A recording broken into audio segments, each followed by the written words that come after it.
Olá, tudo bem? Seja muito bem-vindo a mais um episódio do Catedral Cast. E hoje nós temos aqui duas convidadas de honra. A Sandra, ela cuida do nosso financeiro, nossa líder aqui da administração da igreja, e a Keila como gestora dos ministérios aí, fazendo essa gestão dos ministérios. Mas agora nós vamos focar na gestão financeira da igreja e no próximo episódio nós vamos falar um pouquinho da gestão dos ministérios. Bom, Sandra, vamos começar pensando assim, por que é importante uma igreja fazer essa gestão financeira? O que você acha?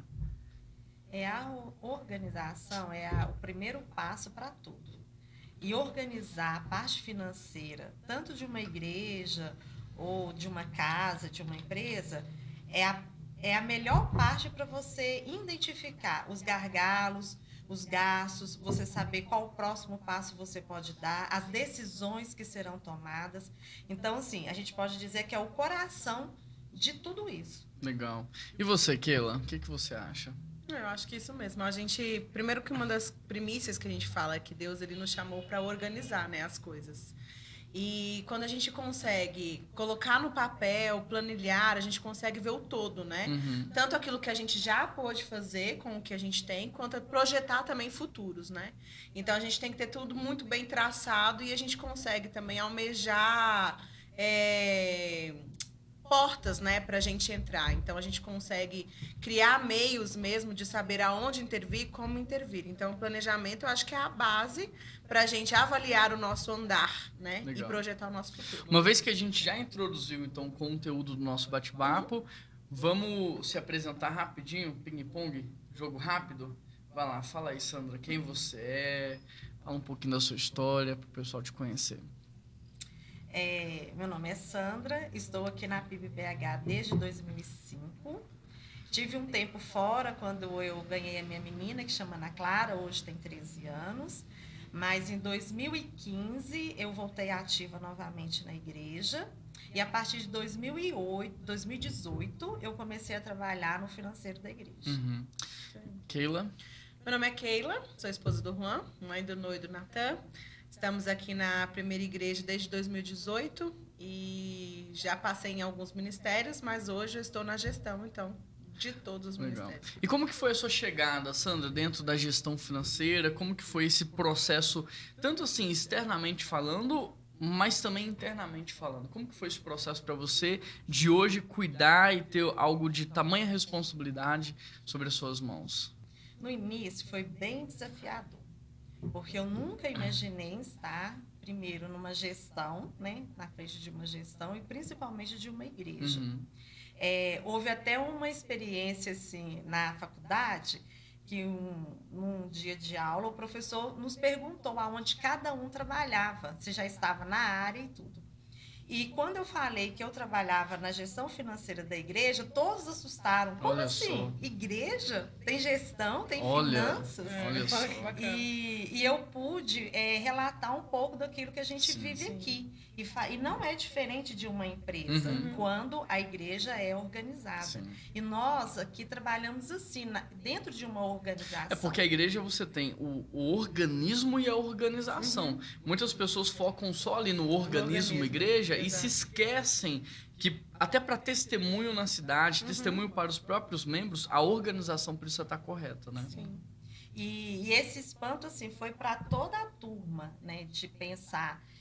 Eu, a única da turma que trabalho numa gestão dentro de uma igreja. Olha a visão que as pessoas têm da igreja, né? Que talvez as pessoas lá fora enxerguem a igreja como algo meio bagunçado, ou que não tem esse detalhe, essa riqueza, né? Eu acho que as pessoas não têm nem a complexidade da rotina de uma igreja, né? Sim. Muitas pessoas ouvem falar, ou aqueles que são frequentadores, frequentam apenas no domingo, né? Para consumir um conteúdo. Mas, na verdade, a igreja, ela vive todos os dias, né? Então, a gente tem uma manutenção, a gente tem prestador de serviço, a gente tem contas a pagar. Então, a gente tem todo um gerenciamento que as pessoas não percebem. Não tem ideia por trás, né? E hoje, lá na sua turma, o pessoal já assimilou melhor? Como que é? Sim, e o interessante é que tudo que eu aprendo lá, eu tenho que aplicar na igreja. Porque lá é mais voltado o quê? Para a empresa, o lado empresarial e comercial.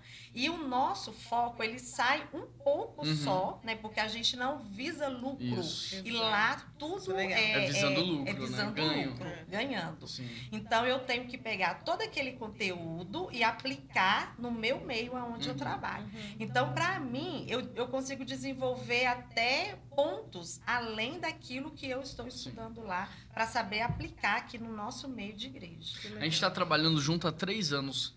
Como que a Sandra se desenvolveu nesses 3 anos aí de caminhada, de trabalho? Porque é uma área muito grande, né? Não é só assim, vamos planilhar, vamos alimentar o sistema, mas é uma área grande, complexa. Daqui a pouco a gente vai falar um pouco da rotina da semana.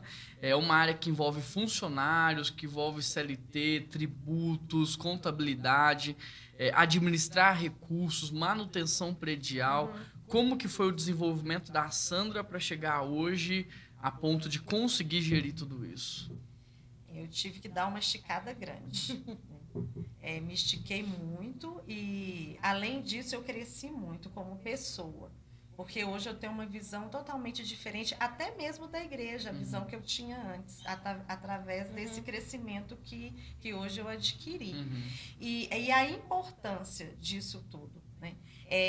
Você não gerencia não só a parte financeira, eu não trabalho não só com números, mas eu também trabalho com pessoas. Então, você saber fazer esse relacionamento, né? Você tem que ser muito calculista nos números, mas com as pessoas você tem que ser muito humana. Então, você linkar essas duas coisas no mesmo ambiente de trabalho. E nisso, com um relacionamento com os colaboradores, saber conversar, saber conduzir tudo isso, porque nós não deixa de ser uma empresa, né? E saber que nós temos que cuidar não só da parte humana, mas também da parte financeira. O interessante é que o externo ele é reflexo do interno. Né? E a gente, às vezes, menospreza a parte administrativa da igreja sem ter a consciência que talvez a bagunça interna pode repercutir na espiritualidade do domingo ou ao longo da semana. E a gente viu isso acontecer aqui, né? Você mesmo já deu vários testemunhos de que à medida que você foi percebendo que as coisas estavam entrando em ordem, nos bastidores, a gente percebeu também um crescimento espiritual, um avanço espiritual no final de semana, nas programações, né? Verdade. E é uma coisa vai puxando a outra, né? Então, o tá tudo em ordem, né? A casa está em ordem, ela vai refletir em tudo aquilo que você vai fazer. Então, olha quantos projetos que nós já conseguimos executar, né? Através do planejamento financeiro. E o mais interessante é que nós temos uma meta mensal, nós temos um orçamento aprovado. Sim, a gente tem um orçamento aprovado e dentro desse orçamento, pela organização financeira, a gente consegue realizar até além daquilo. É verdade. Então, assim, para vocês que estão nos ouvindo, né, de outras igrejas, outras organizações, fica aqui a nossa recomendação. Invista em ter alguém para ajudar nessa organização financeira, de documentos, de imóveis, porque vale a pena. Quando a gente olha para a Bíblia, por exemplo, na multiplicação dos pães, antes de Jesus multiplicar o pão, o que foi que ele pediu para os discípulos fazerem? Organizar o povo.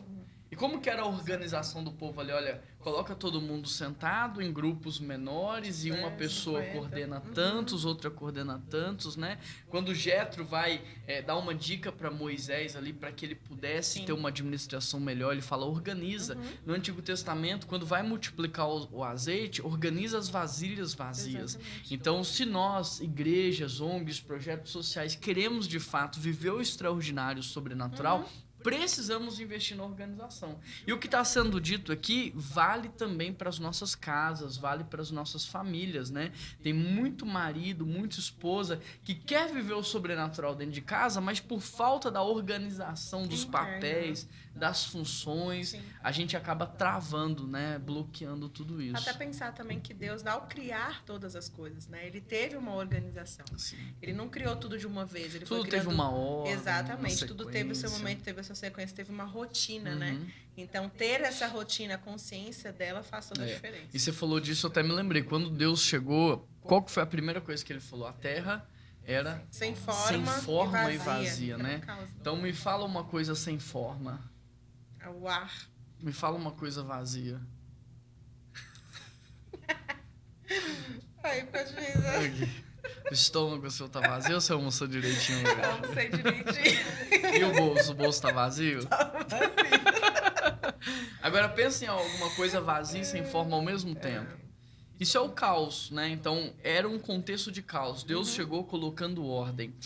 Quando Jesus está no barco e tem uma tempestade lá em cima, os discípulos vão chamá-lo e ele está dormindo. Sim. E aí, o que ele fala para os discípulos, né? Você lembra o que ele fala? Homem de pouca fé. Homem... Por quê? Porque quem deveria ter colocado ordem no caos ali? O próprio homem. Então, Deus espera que por onde quer que passemos, nós coloquemos as coisas em ordem. E aí, quando a gente organiza, ele abençoa. Sim. Organiza que Deus abençoa. Organiza que Deus multiplica. Sandra, vamos falar um pouquinho da rotina, de como funciona? Então, no domingo, vamos começar domingo, primeiro dia da semana, tem a entrada, né? Antigamente, antes da pandemia, quase 90% da nossa entrada era em recurso mesmo, né? Era cheque, lembra disso? Cheque, notas, moedas, era 90% entrava em dinheiro. Hoje, pós-pandemia, a partir de uma reeducação de tudo que aconteceu, 90% já é eletrônico e 10% é em dinheiro. Mas a gente tem uma rotina no domingo, Sim. né? Como que funciona mais ou menos? Nós temos, no domingo, vem as entradas, né? Nós temos os nossos tesoureiros que fazem o recolhimento de todas as entradas, e ali são 2 tesoureiros, eles conferem tudo, eles contabilizam tudo aquilo, e durante a semana eu faço os lançamentos. Então, peraí, vamos com calma. Os tesoureiros, eles não são pessoas contratadas da igreja, né? Sim. São pessoas eleitas pela própria igreja. Então, são pessoas de extrema confiança da igreja. E esses tesoureiros, então, são sempre 2 ou 3 que pegam lá o recurso dentro do gasofilácio, eles vão para uma sala onde tem 2 câmeras em cima deles, e eles então contam tudo que entraram. Aí você falou que eles fazem, né, uma contabilidade ali, um registro, assinam esse registro e colocam isso no cofre lá, bonitinho, tudo guardado, né? E é uma sala com muita câmera, justamente para proteger a igreja de qualquer situação. Na segunda-feira cedo, no início da semana de fato letiva, a Sandra chega então e ela faz o quê? Aí eu vou conferir tudo aquilo que eles fizeram. Né? Então, eu faço a conferência novamente, faço todo o lançamento no sistema. Mas e se tiver erro, Sandra? Se tiver algum erro, eu entro em contato com eles para a gente esclarecer o que houve. Né? Tanto ou no valor que veio Porque errado. Porque é um processo humano, né? Sim. E por mais que a pessoa seja íntegra, cautelosa, a gente percebe que passa erro. E aí tem que ter esse processo de uma terceira conferência, que é a que você faz. Quando tem erro, então, é encontrado o erro, é emitido um documento, é assinado por todos, e esse documento depois vai constar na pasta. Ou seja, a gente não encobre o erro, né? A gente resolve ele, justifica ele e deixa ele registrado lá na pasta, né? Mas quando não tem erro, qual é o processo?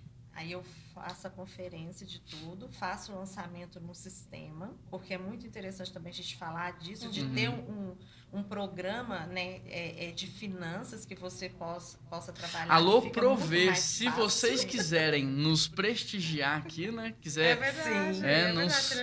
patrocinar, estamos aqui divulgando. É muito interessante mesmo, porque eu sou pastor, conheço muitos pastores amigos e poucos têm, de fato, um sistema financeiro, né? E o Prover, na verdade, ele não é só um sistema financeiro, ele é um sistema de administração de toda a igreja, né? Onde a gente consegue ter várias outras coisas nele também. É verdade. E ele foi elaborado justamente para as igrejas, né? Todo voltado para a igreja. E assim, uma palavra aos pastores e líderes de outras igrejas aí. Nós fizemos uma grande pesquisa antes de fechar com o Prover, conhecemos praticamente todas as plataformas do mercado, e após assim um minucioso trabalho ali. a gente chegou à conclusão de que o Provê, de Seria fato, mais- era a melhor ferramenta melhor pra ferramenta gente. pra gente. E a gente tá falando isso ainda sem nenhum patrocínio do Provê. Quem sabe... A gente gosta mesmo. É porque a gente gosta porque a gente mesmo. gosta mesmo. E ele é de fato muito completo, Sim, né? sim. Ele faz a gestão de todos os ministérios, estoque, financeiro, células, tem aplicativo para celular, tem Cadastramento dos maquininha, membros. cadastramento, maquininha de cartão, é muito integrado. Boleto Boleto, também, é um negócio os membros completo. podem contribuir. Vale a pena você conferir. Quem sabe se o pessoal mandar um cupom de desconto, você vai digitar PIBBH, Provê, e você vai conseguir um desconto lá também. Aí tem esse sistema que você faz o lançamento, né? Aí faz todo o lançamento no sistema, depois eu confiro com o relatório dos tesoureiros, que todos os valores têm que bater tudo igualzinho. Depois disso tudo, eu faço o depósito, né? Vou até o banco, faço os depósitos, e tudo é lançado na pasta de movimento do mês. Uhum. Então, semana a semana, esse relatório, todos os relatórios e os lançamentos são anexados na pasta Uhum. de movimento financeiro. da Isso igreja. só de entrada, né? Então, Só de entrada. você faz toda essa contabilidade, não só do que entra no domingo, mas também o que entra eletronicamente Sim, sim. falando. Então, a porque gente... essa é a primeira parte. com os Boa, então tesoureiros. continua, vai. Então, depois que eu fiz a parte dos tesoureiros, aí eu vou fazer a contabilidade daquilo que entra eletrônico. Legal. Através de aplicativo, cartão de crédito, o banco. Hoje tem várias possibilidades, Pix, né? Então hoje a gente tem código de QR Code que a pessoa faz lá e já chega aqui, transferência bancária, Pix. aplicativo de celular, Pix, boleto, cartão de crédito.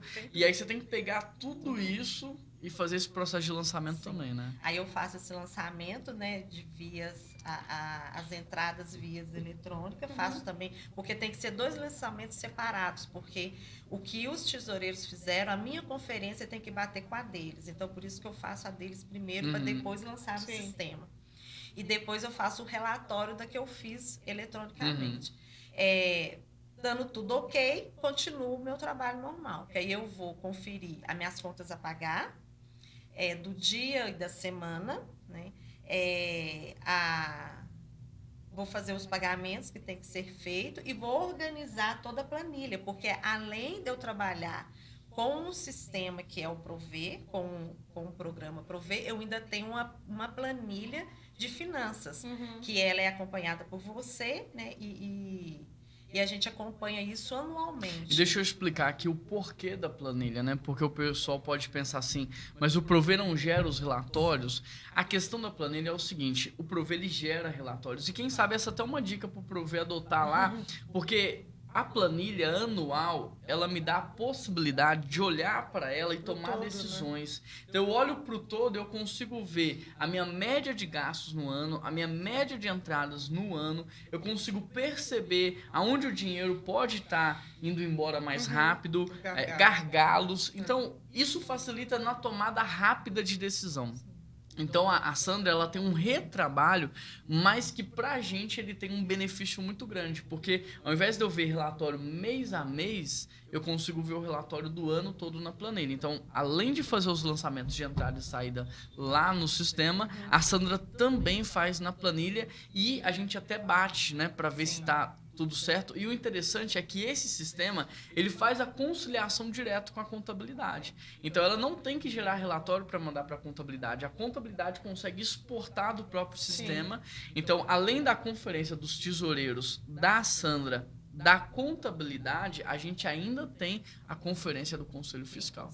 Que aí vai pegar todos os relatórios, vai pegar a pasta e vai conferir e vai bater para ver se está tudo certo, né? Aí faz o Conselho Fiscal, ele faz a conferência tanto dos meus lançamentos, de tudo aquilo que eu faço, mas também da contabilidade.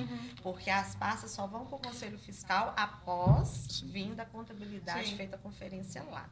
Então, é todo um trabalho resguardado mesmo e um trabalho sério, né? Muito sério. Que, às vezes, as pessoas falam assim, mas por que isso tudo dentro de uma igreja?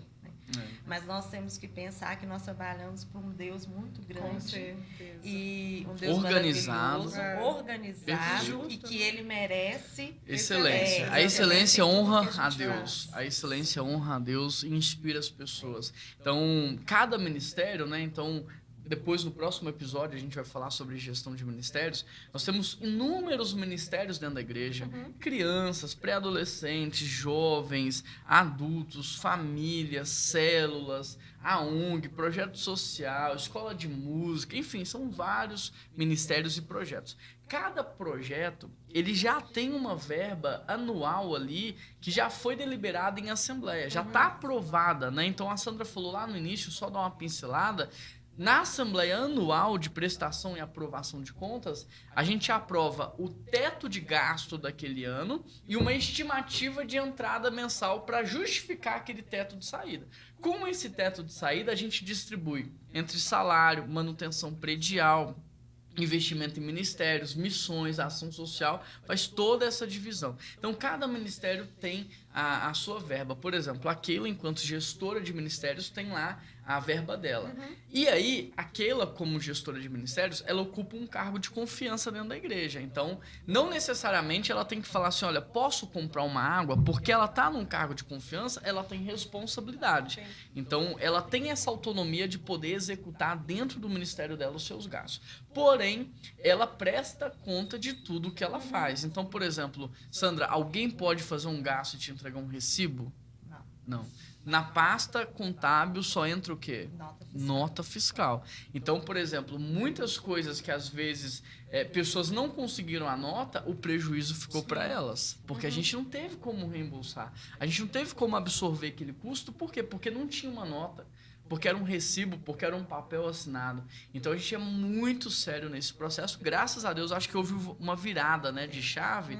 Porque no início todo mundo trazia recibo, né? Agora eu acho que todo mundo já entendeu, acho que quando dói no bolso a gente aprende mais rápido, né? Então já traz a nota direitinho. Como que é para você lidar com os ministérios? Hoje está mais fácil, está mais tranquilo, cada um já pegou a mentalidade?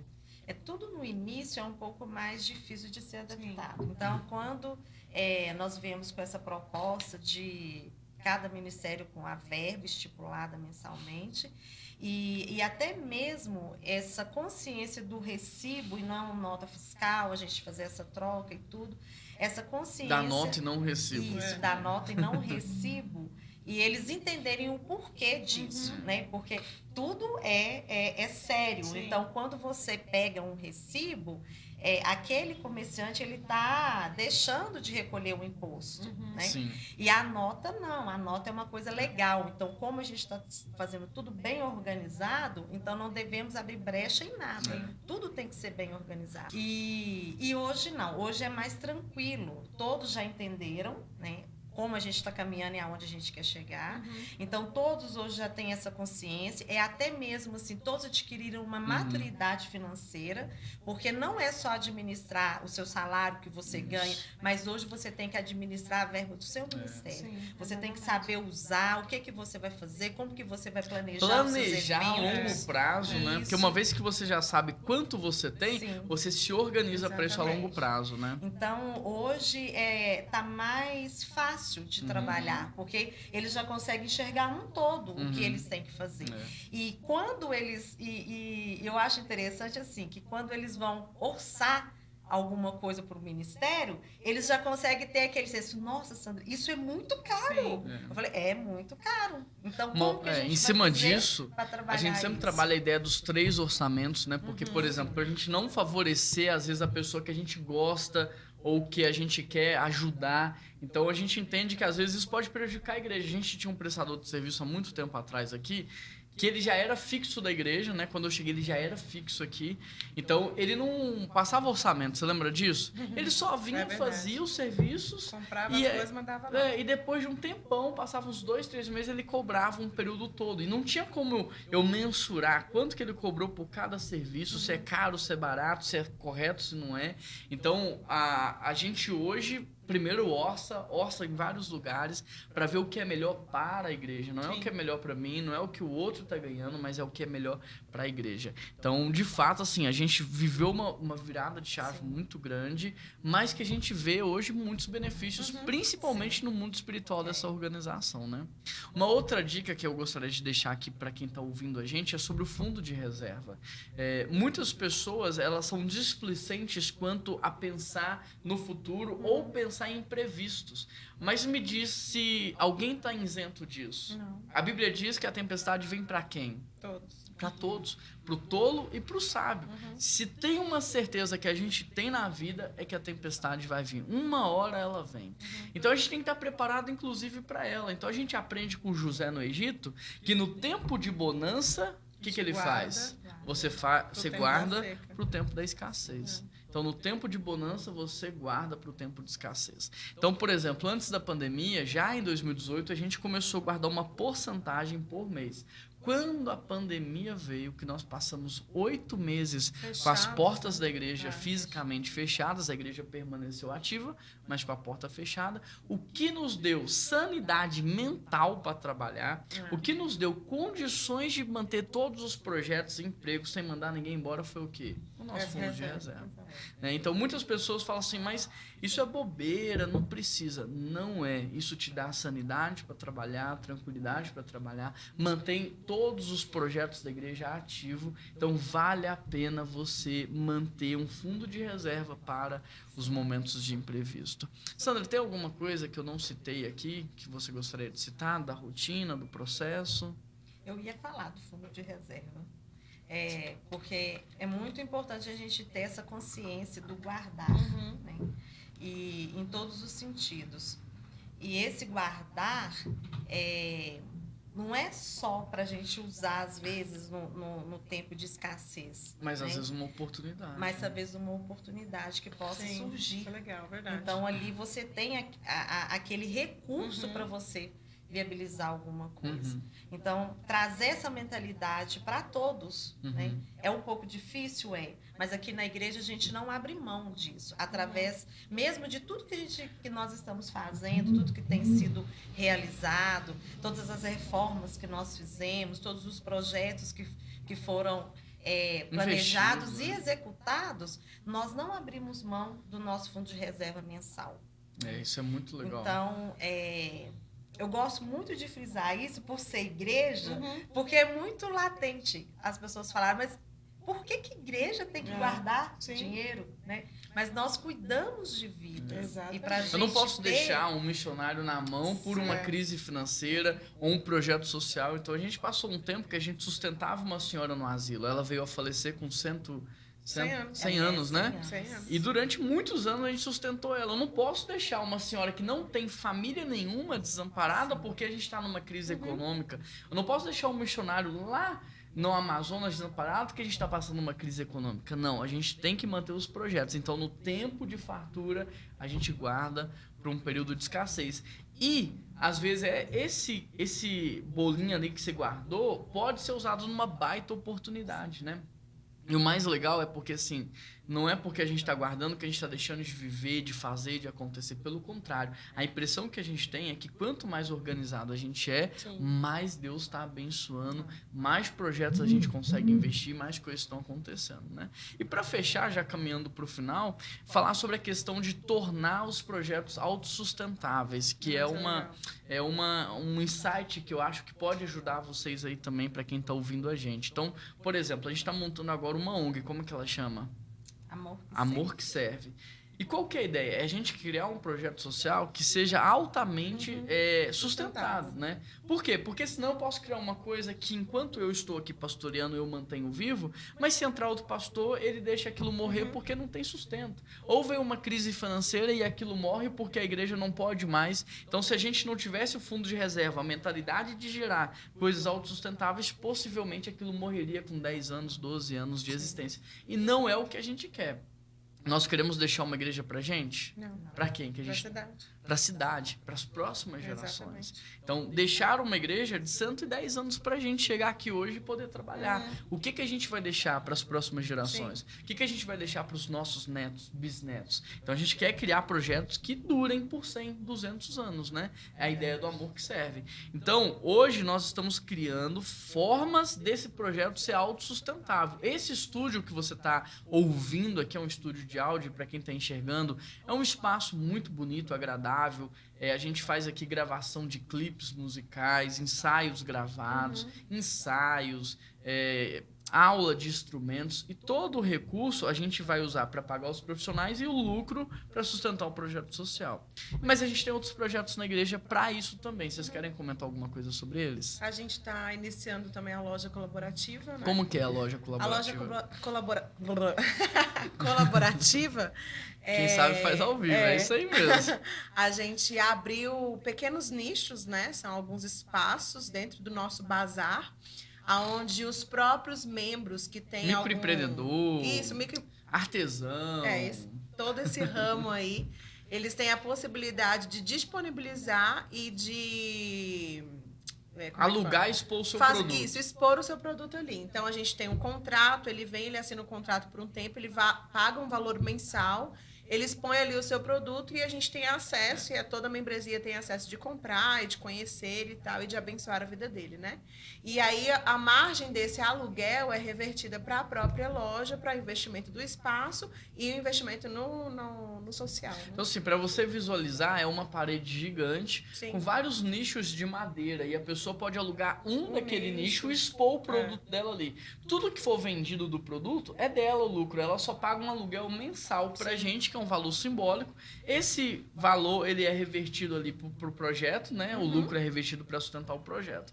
Mas a gente tem outras iniciativas também. Vocês se lembram de mais alguma? A Ecobag. A Ecobag, que é uma oficina de Ecobag que a gente tem com as mulheres aqui na quinta-feira à tarde. Nós levantamos todo o material, que são caixas, né, de leite. E aí a gente tem algumas costureiras que elas vêm, ensinam um grupo de mulheres, e essas mulheres fazem essa ecobag. Essa ecobag é uma bolsa reciclável, né, que a gente utiliza em supermercado, e ela é bem bonita assim externamente. E a gente faz, então, a venda dessas bolsas, e com a venda dessas bolsas a gente abençoa as mulheres que estão participando, né, na confecção delas, e também a própria ONG. Além disso, a gente tem uma iniciativa que é a agência de publicidade, que está agora abraçando, né, outras empresas, outras igrejas, e o lucro paga, então, na verdade, o valor que entra paga os profissionais, e o lucro vai ser revertido para o projeto social, e uma produtora de vídeo que está se inicializando, né, por produzirmos tanto conteúdo. Logo também a gente vai startar essa produtora de vídeo para poder, então, gerar sustento para a ONG. O papel da Sandra, né, assim, falando de maneira mais prática, ela trabalha muito com papel, número, computador, arquivo, documentação.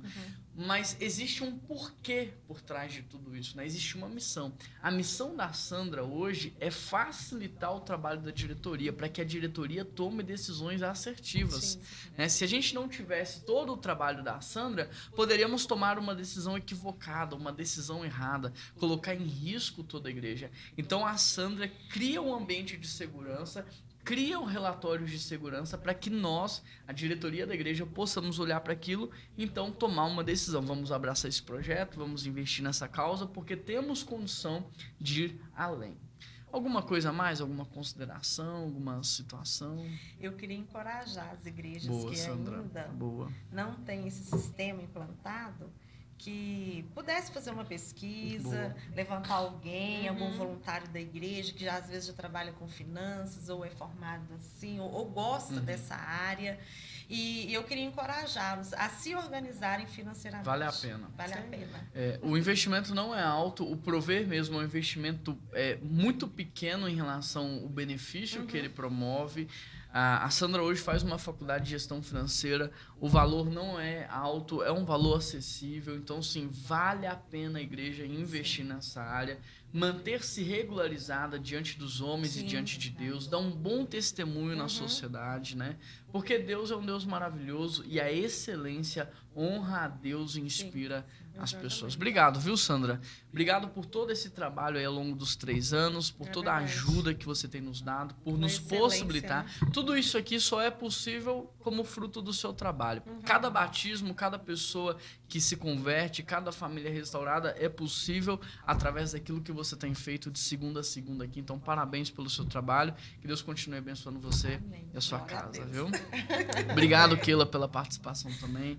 Deus abençoe. Pessoal, se você tá aí no Spotify, compartilha esse episódio aí nos seus grupos de WhatsApp, manda para abençoar aí o maior número de pessoas possíveis. E se você está nos assistindo no YouTube, assina o nosso canal. Né? Não te custa nada e isso nos abençoa muito. Assina o nosso canal, É verdade. curta esse vídeo, compartilha, deixa um comentário. O YouTube entende a sua interação com o canal como algo que é de extrema relevância e ele entrega mais isso. Então, dessa maneira, você vai estar nos ajudando muito. Segue a gente também nas redes sociais aí. Um grande abraço. Até semana que vem. Deus abençoe vocês. Tchau, tchau.